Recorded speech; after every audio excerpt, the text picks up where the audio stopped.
May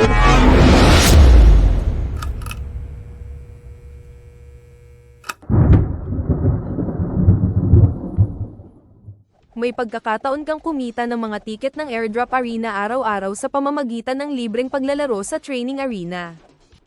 Upang makilahok sa training arena, ang unang hakbang mo ay mag-deploy ng training NFT hero. Upang piliin ang iyong NFT hero, pindutin lamang ang Heroes. Pindutin ang Trainings NF upang ma-access ang iba't ibang mga hero na available para sa pang-araw-araw na training at gameplay.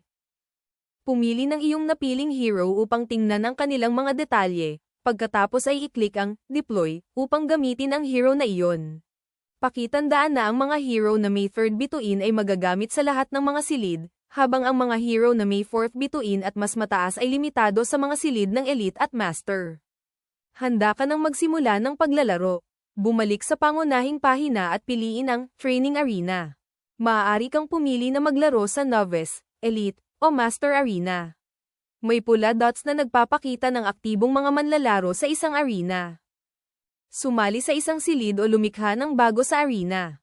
Optional, maaari kang maglagay ng password para sa privacy kung ikaw ay nagpe-practice kasama ang isang grupo ng mga kaibigan. Kumita ng pagkakataon na manalo ng random airdrop tickets sa pamamagitan ng pagkakapasok sa top 15.